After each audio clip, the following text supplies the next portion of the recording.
Sebelumnya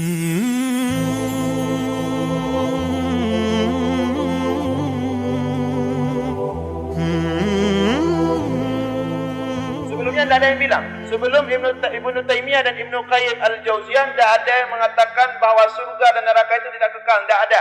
Khusus beliau berdua ini. Ibnu Taimiyah yang pertama. Ibnu Qayyim al-Jauziyah muridnya mengambil daripada Ibnu Taimiyah. Kemudian disebarkan oleh Ibnu Abil Aiz. Kemudian dipakai oleh banyak orang hari ini. Nah, apa kata Ibnu Abil Aiz? Ya, dalam kitabnya itu syarah terhadap akidah Tahawiyah, anna mas'alata fana'in nar qad ikhtalafa fiha ahlu sunnah wal ulama'u minhum min as-salaf wal khalaf. Kata Ibnu Abil Aiz bahwa sesungguhnya tentang surga dan neraka ini kekal atau tidak terjadi perbedaan pendapat di kalangan ulama ahlu sunnah, baik dari salaf maupun khalaf. Wa anna lahum fiha qaulaini, kata Ibnu Abil Aiz, mereka ada dua pendapat, innaha tabqa kal jannah, sesungguhnya neraka dan surga ini kekal, sesungguhnya neraka itu kekal seperti surga. Wasani, dan pendapat yang kedua, neraka itu tidak kekal, artinya fana, innaha tafni. Wa nasaba al-qawla bi fana'in nar ila jama'atin minas salaf wal khalaf. Ibnu Abil Aiz mengatakan pendapat ini adalah pendapat salaf dan khalaf. Artinya ada beberapa riwayat di Ibnu Taimiyah memegang beberapa riwayat daripada sahabat-sahabat Rasulullah. Dari Umar bin Khattab, dari Abdullah bin Mas'ud pernah mengatakan itu, kata Ibnu Taimiyah. Namun riwayat ini dibantah langsung oleh Syekh Albani. Ya. Riwayat ini, riwayat daripada Umar bin Khattab, itu dibantah langsung oleh Syekh Albani sendiri. Albani merupakan salah seorang yang fanatik kepada Ibnu Taimiyah. Beliau membantah riwayat ini. Apa kata Syekh Albani terhadap penukilan Syekh Abid bin Humaid dalam tafsirnya terhadap riwayat Umar bin Khattab ini? Apa kata Syekh Albani? Dha'ifun. Riwayat itu lemah. Tidak benar. Ada riwayat dari Umar bin Khattab yang mengatakan bahawa sebagaimana neraka itu kekal, sebagaimana neraka itu lama proses panjangnya, tapi suatu saat penghuni akan keluar dan masuk surga. Tidak ada perkataan seperti itu daripada Umar bin Khattab. Tapi ini langsung dibantah riwayat ini oleh Albani. Apa kata Albani? Dha'ifun li'annahu min riwayatihi 'anil Hasan. Jadi hadis ini tidak sampai kepada Umar bin Khattab. Di antara perawi yang dipakai oleh Ibnu Taimiyah, antara perawi yang satu dengan Umar bin Khattab, di tengah-tengahnya ada satu perawi yang tak ada sebenarnya. Tak dengar beliau ada riwayat daripada Umar bin Khattab. Kenapa bisa sampai? Maka kata Syekh Albani, ini hadis dhaif. Kemudian juga disebutkan oleh Ibnu Qayyim al-Jauziyah. Ibnu Qayyim al-Jauziyah juga menyatakan demikian ternyata dalam kitab Hadil Arwah. Apa kata beliau? Wal Hasan. Jadi yang mendengar dari Umar bin Khattab itu Hasan. Ada namanya perawi namanya Hasan. Ya. Kata Ibnu Qayyim al-Jauziyah, wal Hasan lam yasma' min Umar. Tidak ada hadis itu, tidak ada riwayat ini. Karena Hasan tidak pernah mendengar atau mengambil hadis daripada Umar bin Khattab. Ini di segi periwayatan, ya, di segi periwayatan, di segi sanad riwayat yang dipakai oleh Ibnu Taimiyah untuk mengatakan bahawa surga dan neraka itu adalah fana. Bahawa neraka itu fana. Ibnu Taimiyah mengatakan neraka itu fana. Nanti neraka akan hancur. Ketika neraka selesai, penghuni neraka keluar. Kemana mereka? Masuk surga semua. Jadi segi riwayat ini adalah lemah, ya, dhaif. Dan secara tuntas telah disebutkan oleh Imam As-Subki dalam kitab yang saya sebutkan tadi, risalahnya Al-I'tibar bi Baqa'il Jannah wan Nar. Wa ba'du, kata Imam As-Subki, Imam Taqiyuddin As-Subki yang hidup semasa dengan Ibnu Taimiyah. Imam Taqiyuddin As-Subki punya anak beliau namanya Imam Tajuddin As-Subki. Dua-duanya ulama besar. Kalau Imam Taqiyuddin As-Subki, Imam Taqiyuddin As-Subki ini, beliau sudah mencapai tingkat mujtahid. Di pada masa Ibnu Taimiyah itu ada hidup beberapa ulama besar, di antaranya Imam Taqiyuddin As-Subki, kemudian di antaranya Imam Ibnu Daqiq Al-Aid. Ibnu Daqiq Al-Aid. Ibnu Daqiq Al-Aid ini juga mujtahid. Ada banyak ulama mengatakan beliau ini mujaddid. Allah bersabda dalam sebuah hadis, "Innallah yab'atsu ala ra'si kulli mi'ati sanah man yujaddid lahum dinahum."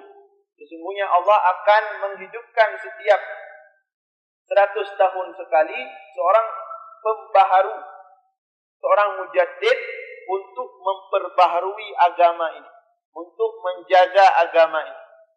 Maka para ulama mengatakan salah seorang di antara mereka, ini Ibnu Daqiq Al-Aid. Ibnu Daqiq Al-Aid pernah memuji Ibnu Taimiyah. Apa kata Ibnu Daqiq Al-Aid ketika memuji Ibnu Taimiyah? Kata Ibnu Daqiq Al-Aid, Ibnu Taimiyah ini, kalau beliau menyampaikan ilmu, seolah-olah ilmu itu seperti berjalan di depan mata beliau. Jadi begitu luas, begitu cerdasnya, kuat hafalan Ibnu Taimiyah. Maka tidak benar ketika orang-orang hari ini mengatakan banyak ulama pada masa Ibnu Taimiyah itu dengki kepada Ibnu Taimiyah, sehingga mereka memprovokasi pemimpin-pemimpin ketika itu untuk memenjarakan Ibnu Taimiyah. Tidak tepat perkataan seperti itu. Bagaimana mungkin kita membela seorang ulama, kemudian ulama yang lain kita katakan semua bodoh, ulama yang semua kita katakan dengki, ulama yang lain semua kita katakan iri hati? Tidak mungkin. Dan Ibnu Taimiyah ini, beliau punya dua murid, punya dua model murid. Tapi kalau Abu Zahra mengatakan 3 model murid. Ini kita berbicaralah sedikit tentang Ibnu Taimiyah. Ibnu Taimiyah punya 3 model murid. Kata Abu Zahra dalam kitabnya Ibnu Taimiyah judul.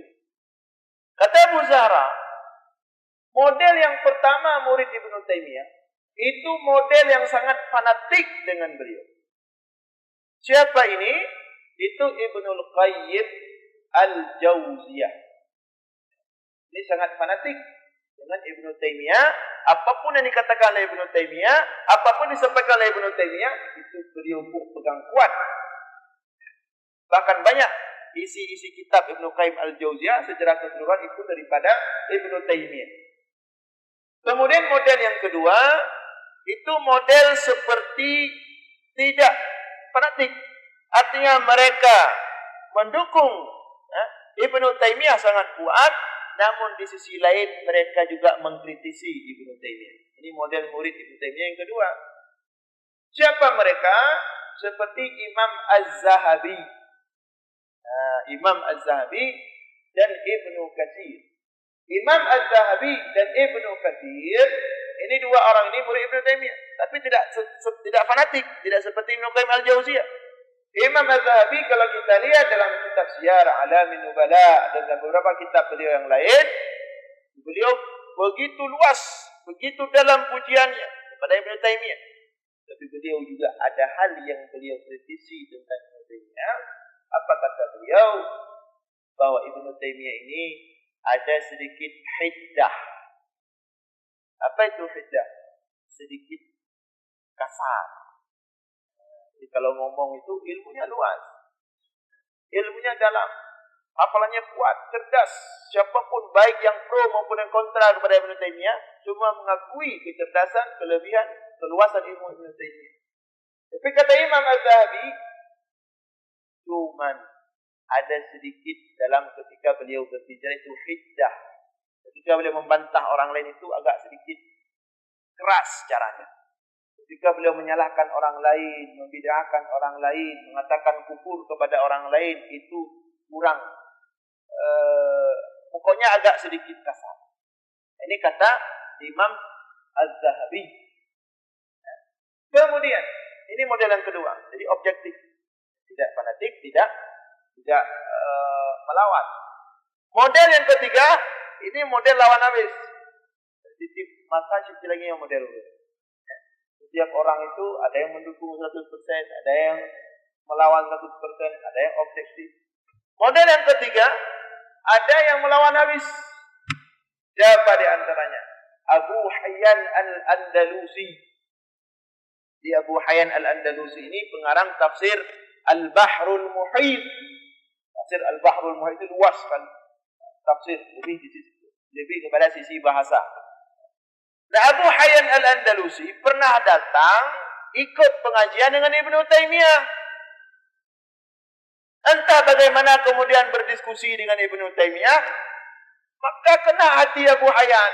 Cepeh kan. Lagi berapa oleh Imam Zahabi, Ibnu Taimiyahnya bahasa kan agak jih baju. Nya urang ana hati-hati nasihat kena. Maka salah satu orang yang kena ini Abu Hayyan Al-Andalusi. Bila datang ikut pengajian Ibnu Taimiyah, kemudian bagaimana entah proses diskusi, kenalah Abu Hayyan Al-Andalusi. Beliau ahli bahasa. Abu Hayyan Al-Andalusi ulama bahasa, ahli bahasa. Tapi Ibnu Taimiyah mengkritik Abu Hayyan Al-Andalusi di bidang spesialis Abu Hayyan Al-Andalusi. Dan cara mengkritiknya agak sedikit keras, seperti meremehkan Abu Hayyan Al-Andalusi. Maka pulang Abu Hayyan Al-Andalusi. Beliau sangat marah. Sampai beliau tidak terima apapun, tidak mau dengar lagi Ibnu Taimiyah. Tidak mau terima apapun apa yang Ibnu Taimiyah lakukan. Kemudian beliau mengkritik. Dan di antara yang sangat keras mengkritik Ibnu Taimiyah adalah Al-Imam Taqiyuddin As-Subki. Ini Imam Taqiyuddin As-Subki bukan sembarang orang. Ini imam besar. Bahkan banyak ulama mengatakan beliau sudah sampai pada derajat mujtahid, sudah sampai pada kemampuan berijtihad.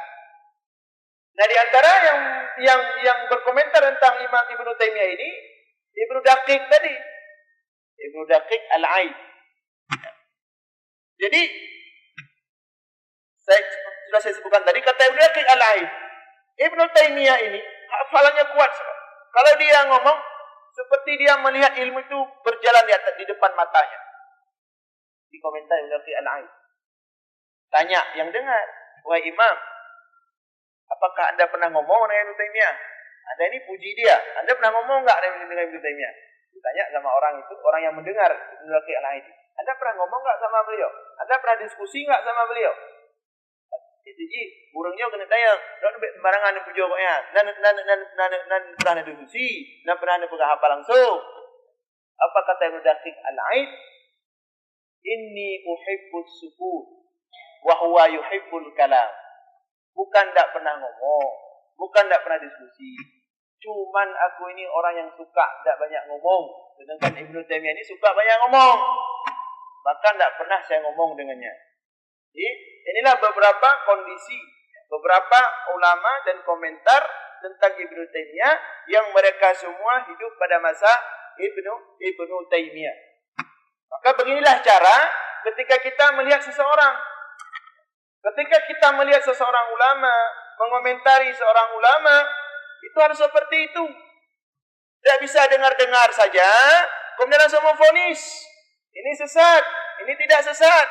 Ini ahlun nar, ini bukan ahlun nar. Ini mubtadi, ini bukan mubtadi. Tidak bisa seperti itu. Ketika kita mengomentari seseorang, seperti ini masalahnya. Ini seperti masalah persoalan surga neraka kekal enggak. Ibnu Hazmin jelas mengatakan barang siapa yang melawan ijma' ulama, salah satunya pada masalah ini, nanti bisa dalam maratibul ijma', barang siapa yang melawan ijma' ini faqad kafar, maka dia telah kafir. Memang gimana? Sudah berkafir Ibnu Taimiyah. Inilah yang saya sampaikan. Ini tujuan saya sampaikan ini sedikit tentang Ibnu Taimiyah. Jadi ada persoalan-persoalan yang memang ada, misalnya ada ungkapan, ada penjelasan, yang kalau kita lihat penjelasan itu ternyata salah, dan salahnya fatal, bisa membuat orang itu kafir. Apakah kemudian kita katakan langsung orang itu kafir? Ini beda caranya. Mengatakan perbuatan itu kufur dengan mengatakan seseorang kafir itu beda. Ikan bang, nyobut kok nyambut kafir, maka kok yang kafir. Bukan begitu cara mengkafirkan seorang. Anak semudah lagi nya. Kan kita balik jaro, ya, bukan seperti membalikkan tangan. Ketika mengkafirkan seseorang, itu sama mengatakan orang tersebut ahli neraka. Kemudian kalau orang tersebut kafir, dia harus dipisahkan dengan istrinya, hak warisan tidak dapat. Dan banyak persoalan-persoalan lain timbul di belakang, kata-kata kafir, kata-kata murtad, kata-kata syirik. Tidak boleh sembarangan kita mengkafirkan, memusyrikkan atau mengatakan seorang itu telah murtad. Jadi memanglah di sini kita disebutkan bahwa Ibnu Taimiyah dan Ibnu Qayyim al-Jauziyah, di sini dua ulama ini mengatakan bahwa para ulama berbeda pendapat tentang apakah surga dan neraka kekal. Padahal para ulama tidak berbeda pendapat. Ijma' ulama. Ijma' ulama. Banyak sekali ayat-ayat. Dikata Imam As-Subki, kita kembali. Wa inna i'tiqadal muslimin anna al-jannata wan nar la tafniyani. Wa qad naqala Abu Muhammad Ibnu Hazmin al-ijma'a ala dhalika. Telah disebutkan etikat muslimin ahlu sunnah wal jamaah, kaum muslimin, bahwa surga dan neraka itu adalah tidak fana, ada kekal. Yang ada sedikit itu Jaham bin Safwan. Jaham bin Safwan ini kelompok Jahmiyah, di luar garis nanti. Dia di luar garis. Jaham bin Safwan. Yang kelompoknya namanya Jahmiyah. Jaham bin Safwan ini imamnya kelompok Jahmiyah, yang pada akhir hayatnya dia itu dihukum mati. Dihukum mati wasuliba, kata Imam Az-Zahabi dalam kitab Tarikhul Islam. Jaham bin Safwan ini pada akhir hayatnya selama 40 hari dia tidak solat. 40 hari dia tidak solat. Kemudian ditanya, kenapa kamu tidak salat? Saya lagi proses meneliti apakah Tuhan itu ada atau tidak. Di selama proses ini, saya sementara non-aktif salat. Jaham bin Safwan. Sementara ambil cuti tugas dari proses penelitian. Tuhan ini apa atau tidak? Ada atau tidak? Ini Jaham bin Safwan. Maka kemudian setelah 40 hari dia meninggalkan salat. Pada akhirnya diputuskan dia untuk dihukum mati, dan dikatakan oleh Imam Az-Zahabi bentuknya itu seperti di salib ini Jaham bin Safwan. Jadi hanya beliau saja yang mengatakan tidak kekal neraka. Tapi entah kenapa, seperti saya katakan tadi, Ibnu Taimiyah dan Ibnu Qayyim al-Jauziyah mengatakan demikian. Demikianlah ulama ketika beristihad, bisa saja benar, bisa saja salah. Nah, kita lanjutkan. Kata Imam As-Subki, wa qad naqala Abu Muhammad Ibnu Hazmin al-ijma' ala dhalika. Ibnu Hazmin telah mengatakan ijma', wa anna man khalafahu kafirun bi ijma'. Barang siapa yang melawan ijma' ini, barang siapa yang mengatakan surga dan neraka tidak kekal, kafara bi ijma', telah kufur melawan ijma'. Wala syakka fi dhalika fa innahu ma'lumun min ad-din bid-darurah wa tawaradatil adillatu alaihi. Karena ini persoalan surga dan neraka, kekal surga dan neraka, bagian daripada al-umur al-ma'lum bid-din bid-darurah, sesuatu yang sudah maklum, semua orang Islam sudah paham. Seperti salat wajib atau tidak, salat 5 waktu, maklum bid-din bid-darurah, semua umat Islam sudah paham itu. Apa dalilnya? Allah berfirman, "Walladzina kafaru wa kadzdzabu biayatina ulaika ashabun nar hum fiha khalidun. Orang yang kufur, orang yang mendustakan ayat-ayat kami, mereka itu adalah penghuni neraka. Hum fiha khalidun. Mereka akan kekal dalam neraka.